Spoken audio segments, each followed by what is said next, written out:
La comunicación es crucial en los tiempos que corren. No obstante, desde siempre, Dios desea que estemos conectados permanentemente con Él.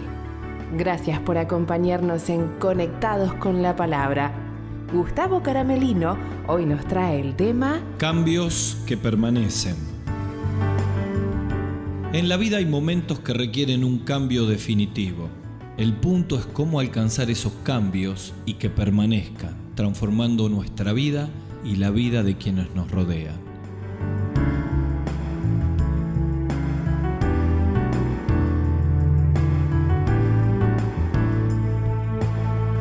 Bienvenidos a Conectados con la Palabra. Hoy comenzamos una nueva serie de los reyes de Israel. Hemos recorrido la larga historia de los reyes de Israel y hoy llegamos a uno de los reyes que llevó a una gran transformación a Israel, que es el rey Josías. Vamos a ver varios programas, así como en la vida del rey Ezequías o en la vida del rey Josafat.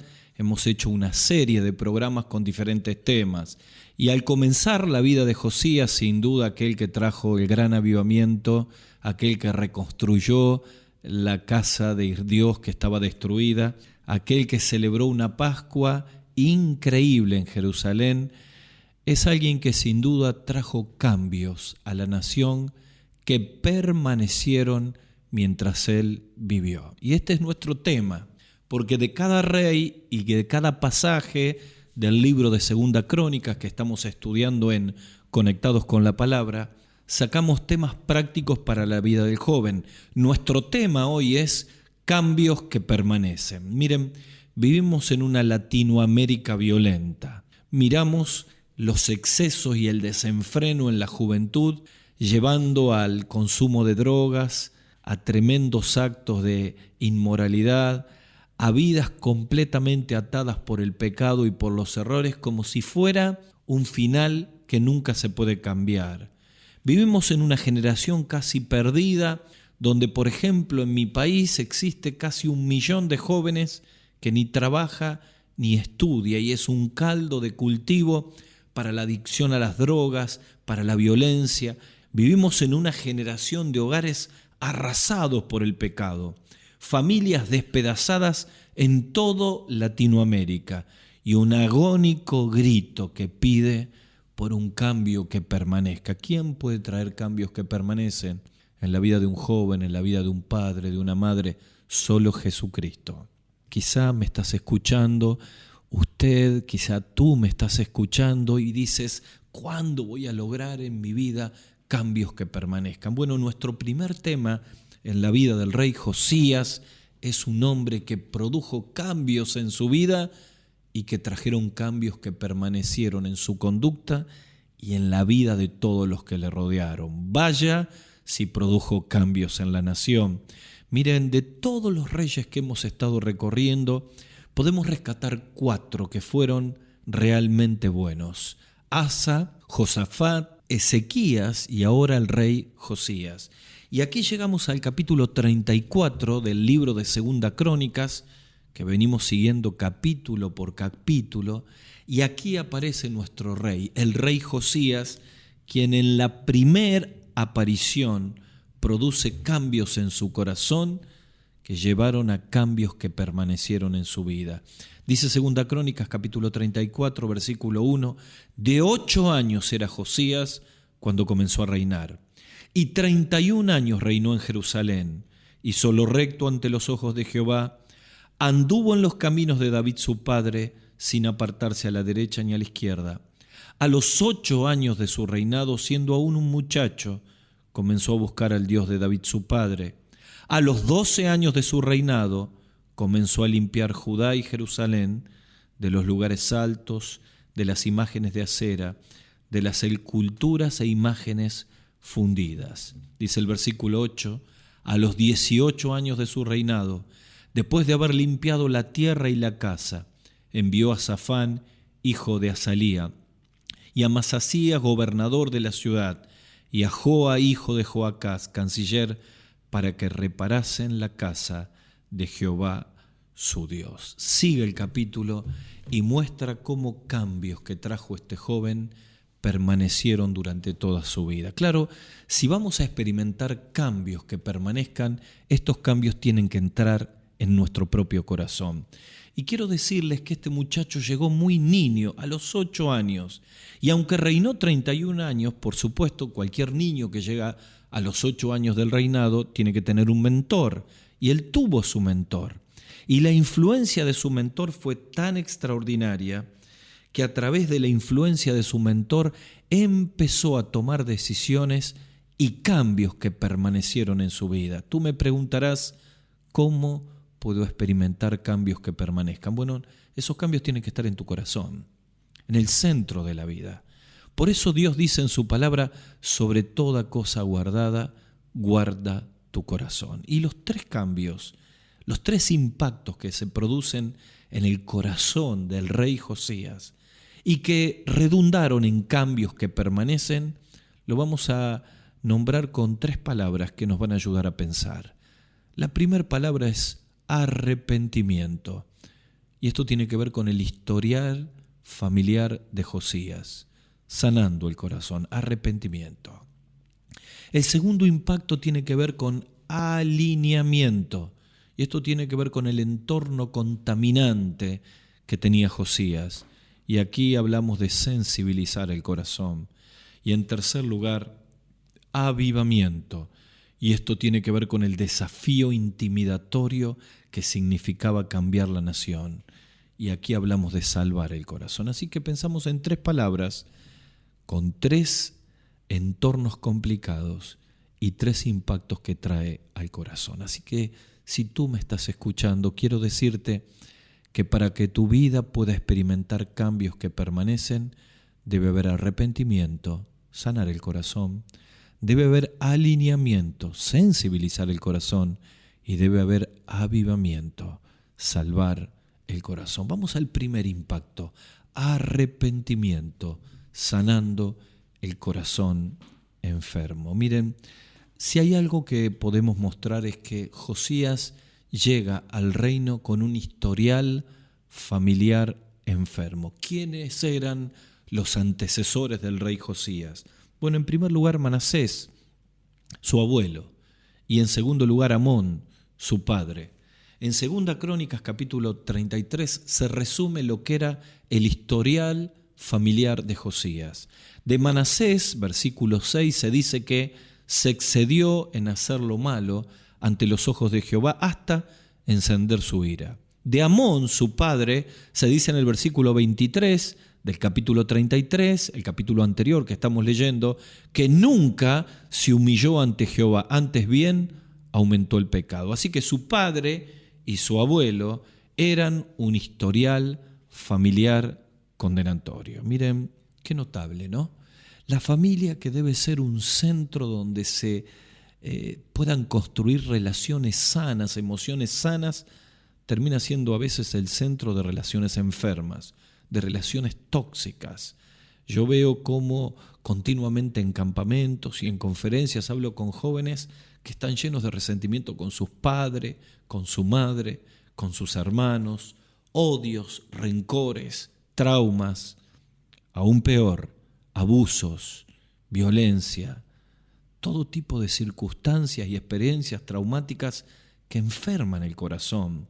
Miren, la Biblia habla aquí de lo que podría haber sido relaciones tóxicas entre el pobre Josías, que a los 8 años llega al trono, y su padre. En Génesis capítulo 37, por ejemplo, se presenta lo que fue las relaciones enfermas de José y sus hermanos. Allí muestra todo lo que significa agredir el corazón de un joven, y sin embargo José vivió un continuo arrepentimiento para que su corazón se pueda sanar. Josías debía ser impactado por arrepentimiento para poder producir cambios que permanecen. Fíjense que en 2 Reyes capítulo 23 versículo 25, al hablar de Josías, dice que no hubo otro rey antes de él, y mire la palabra que utiliza, que se convirtiese con todo su corazón, de toda su alma y con todas sus fuerzas. Saben que el verbo allí convertirse en el original hebreo significa volver, arrepentirse, Sanar, claro. El primero de los impactos de alguien que va a producir cambios que permanezcan en su vida y en sus semejantes es sanar su corazón. Quizá tú me estás escuchando y tu vida ha sido lastimada por una familia que te ha dado la espalda. Quizá usted me está escuchando y es padre, es madre y sienten que no fue la mejor relación de su hogar. ¿Saben? No podemos seguir adelante con resentimientos y rencores que nos condicionan la vida. Nunca vamos a experimentar cambios que permanezcan si no sanamos el corazón. Josías fue alguien que se convirtió a Dios y eso significó dejar todo lo que pudiera existir en el pasado. Hablábamos de José. Saben que cuando uno llega al capítulo 50 del libro de Génesis, entre los versículos 15 al 21, vemos lo que es un corazón sanado. Y cómo los cambios de su corazón permanecieron a través de los años, a través de la cárcel, a través del copero que se olvidó de él, a través de situaciones que parecían injustas. Y a lo largo del tiempo Dios utilizó y produjo cambios aún en Egipto y abrió la puerta para que su familia se convierta luego en una nación que 400 años después Moisés liberaría para la tierra prometida. Todo en el plan de Dios, con cambios que permanecieron en un corazón que estaba sanado. ¿Sabes? En el versículo 21 del capítulo 50 de Génesis vemos cómo él le dijo a sus hermanos: ustedes pesaron mal contra mí, pero Dios lo encaminó para bien, para que sea salvo mucho pueblo. Y aquí yo veo que el historial familiar no me condena. Puedo ser diferente. El historial familiar no me enferma. Puedo ser sano. El historial familiar no me encadena. Puedo ser libre. ¿Saben? Quizá tú seas un joven más, de los tantos que escucho en los campamentos, con frases durísimas. No puedo perdonar a mi padre, no quiero recibir a mi madre, yo ya no tengo más hermanos. Y cargas con tu joven corazón la enfermedad del dolor y el resentimiento. Quiero decirte que hasta que no experimentes el perdón y la salud del Señor en tu vida, nunca vas a experimentar cambios que permanezcan, porque el paso del tiempo hace que un corazón enfermo se endurezca, hace que la vida se pierda, hace que la rebeldía sea el conductor de todas tus decisiones y probablemente esos resentimientos y esos rencores te lleve a tomar decisiones equivocadas. Qué dramático es cuando creemos que estamos obligados a repetir la historia de nuestros antecesores. Josías se levantó, entregó todo lo que pudiera hacer en su breve niñez, experiencias de dolor, de resentimiento. Sanó su corazón y el arrepentimiento le liberó para una vida de cambios que permanecen. Esta es la decisión, la primera: arrepentirte de todo aquello que carga y enferma tu corazón para poder experimentar cambios que permanezcan. Primer decisión de Josías: arrepentimiento. La segunda decisión para tener cambios que permanezcan es alineamiento. Y esto no tiene que ver con sanar el corazón, sino sensibilizarlo. El profeta Jeremías dice en capítulo 24, versículo 7, de parte de Dios, trae un mensaje al pueblo para sensibilizar el corazón de aquellos que lo tienen duro. Dice Jeremías: le daré un corazón para que me conozcan, que yo soy Jehová, y ellos me serán por pueblo, y yo les seré a ellos por Dios, porque se volverán a mí de todo su corazón. Claro, Dios toma la iniciativa para que podamos alinear el corazón, porque aquí es la segunda decisión que alguien que va a producir cambios que permanezcan en su vida y en su entorno debe tomar. El arrepentimiento sana el corazón. El alineamiento lo sensibiliza con los propósitos de Dios. En el arrepentimiento el problema era el historial familiar. En el alineamiento el problema era el entorno contaminante en el cual accede al trono Josías. Judá y Jerusalén estaba infectado de ídolos. Observen que los versículos que leímos del capítulo 34, una vez que buscó al Señor, empezó a quitar todas las imágenes que infectaban la nación. Claro, el entorno donde este joven tenía que comparecer delante de Dios y empezar a actuar estaba contaminado, necesitaba tomar decisiones. Quiero decirte algo, este joven tenía 16 años, era un adolescente cuando empezó a tomar decisiones y entendió que nunca produciría cambios permanentes en su vida y en la nación si no limpiaba el entorno contaminante y alineaba su corazón y el de la nación en seguir a Dios. Miren, la nación estaba extraviada en el momento en que Josías decide alinear el corazón. ¿Sabes? Quizá muchos de nosotros estamos viviendo un tiempo de extravío espiritual. ¿Qué es esto? Bueno, es lo que el apóstol Pablo dice en 2 Corintios capítulo 11, versículo 3, cuando él habla de que nos cela Dios con celo divino, que él celaba a los corintios con un celo santo, y él agrega, me temo que como la serpiente antigua engañó a Eva, vuestros sentidos sean extraviados de la sincera fidelidad a Cristo. Y saben, este es el gran problema. Es cuando empezamos a mirar el mundo, esto es lo que ocurría en la nación, la cantidad de ídolos había dividido la atención del pueblo. Hablaban de que eran el pueblo de Dios, pero adoraban a ídolos que estaban totalmente inanimados. Hablaban de seguir a Dios, pero estaban sometidos y extraviados a toda la influencia del paganismo que había traído Amón y Manasés. Así que él se levanta y dice, señores, si vamos a vivir cambios que permanezcan, nos arrepentimos de los pecados del pasado. Pero además alineamos el corazón hacia Dios y quitó todos los ídolos. El verbo del versículo 3, cuando dice que buscó al Dios de David su padre, es un verbo muy fuerte. Implica alguien que hace un pacto con Dios, que alinea toda la vida detrás de él. Qué maravilla es cuando puedo ver jóvenes que dicen, hasta aquí llegué. Hay un antes y un después. Hasta aquí mi vida fue marcada por el pecado, por el mundo, por las pasiones desordenadas, pero a partir de este momento alineo mi corazón para que pueda ser sensible a las cosas de Dios.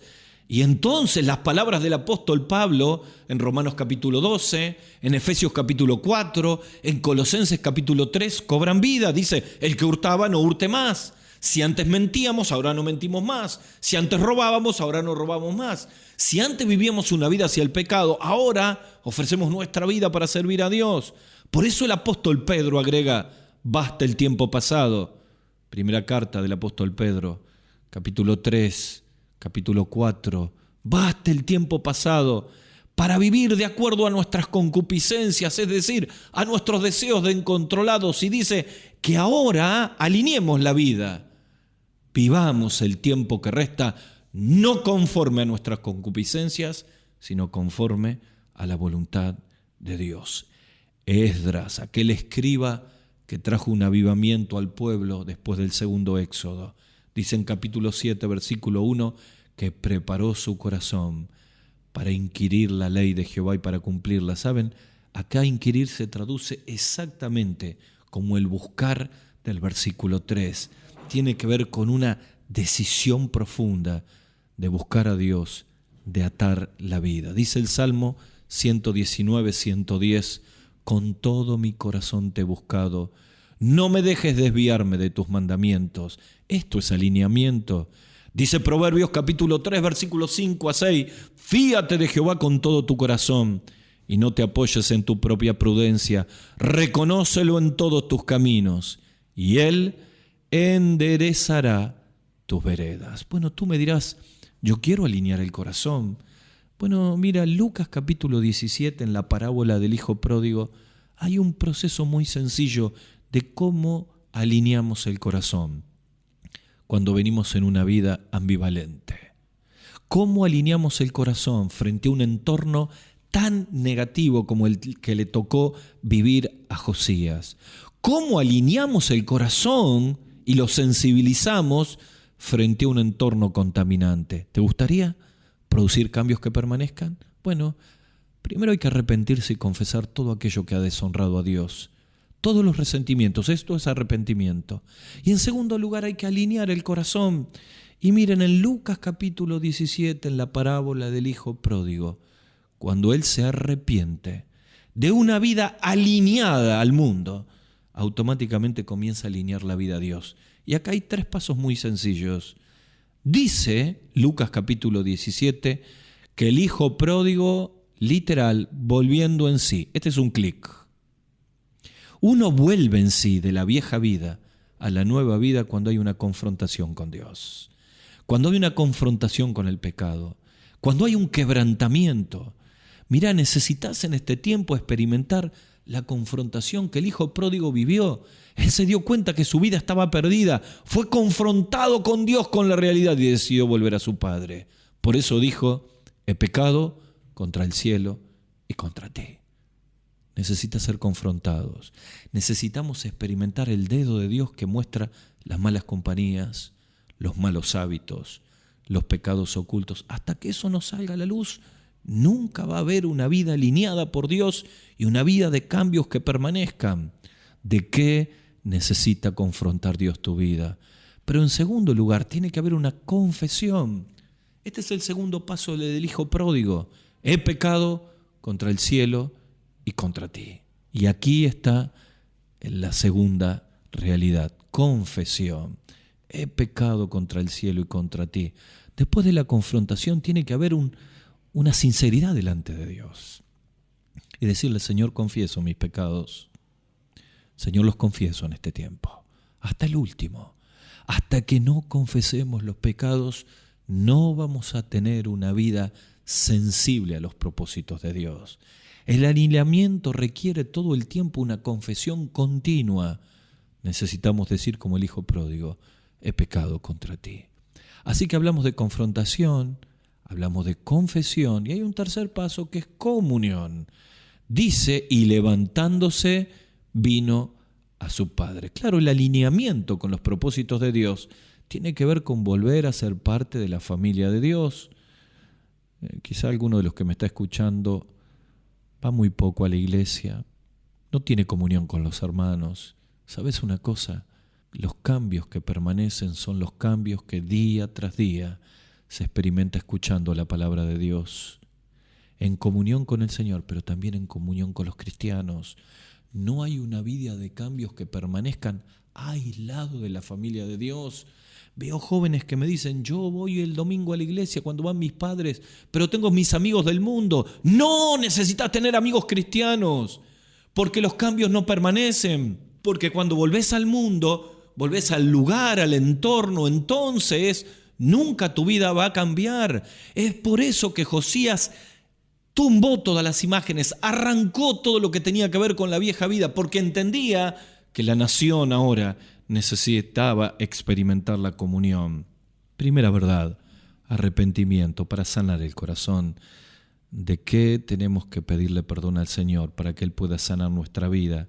En segundo lugar, alineamiento, sensibilizar el corazón. Esto significa, sin duda, hacer un pacto con Dios y dejar atrás el mundo. Pero en tercer lugar, avivamiento, y esto tiene que ver con salvar el corazón. En 2 Crónicas, capítulo 34, versículo 31, dice: y estando el rey Josías en pie en su sitio, hizo delante de Jehová pacto de caminar en pos de Jehová y de guardar sus mandamientos, sus testimonios y sus estatutos, con todo su corazón y con toda su alma, poniendo por obra las palabras de pacto que estaban escritas en aquel libro. Y lo que sigue después es una nación que experimenta una renovación y un avivamiento, porque esto fue lo que experimentó en su corazón Josías. ¿De qué es avivamiento? Miren, cuando hablamos de arrepentimiento hablamos de confesar y pedir y soltar aquellas cosas que nos arruinan. Cuando hablamos de alineamiento significa alinear el corazón con los propósitos de Dios, volver a la comunión, al servicio. Cuando hablamos de avivamiento hablamos sin duda de poner en el corazón vivencias espirituales transformadoras. Hace pacto con caminar en pos del Señor, hace pacto de guardar mandamientos, hace pacto de oír todas las palabras y ponerla en práctica. Fue tan grande la vivencia espiritual que tuvo que inmediatamente su vida era un ejemplo y avivó a la nación entera. ¿Cómo lo hizo? Con 26 años, porque cuando hizo esto del versículo 31, tenía 26 años, un joven de 26 años trayendo un avivamiento a toda una nación. Claro, esto ocurrió porque primero tuvo esa experiencia vivificante en su propia vida. ¿Saben? Porque la vida cristiana no es religión. La vida cristiana es relación. El verdadero cristianismo no es lo que decimos, sino lo que somos. Vivimos en un mundo donde está harto de palabras. Necesita jóvenes diferentes, jóvenes que muestren cambios que permanecen, jóvenes que vivan a Cristo. Son las palabras del apóstol Pablo en Colosenses capítulo 1, versículo 27. Cristo en ustedes, esperanza de gloria. ¿Cuántos de los que estamos aquí somos jóvenes muertos en religión? Recuerdo en un campamento que estaba predicando en la capital de nuestro país y llegó un joven al campamento de Asunción, Paraguay, y este joven era un religioso católico y me dijo: escuché, vi la publicidad, me anoté y vine al campamento. Y yo le dije: qué bueno, disfruta esta semana con nosotros. Y él hablaba todo el tiempo de que tenía que influenciar a los que tenían la parroquia, a los que hacían sus cursos. Pero a medida que la palabra de Dios se fue desplegando, que fue escuchando el mensaje de Jesucristo, se dio cuenta que en realidad necesitaba nacer de nuevo. Porque nunca había tenido una vivencia real con el Señor. Era un religioso, pero no era un creyente. Y allí, después de escuchar la palabra, entregó su corazón al Señor.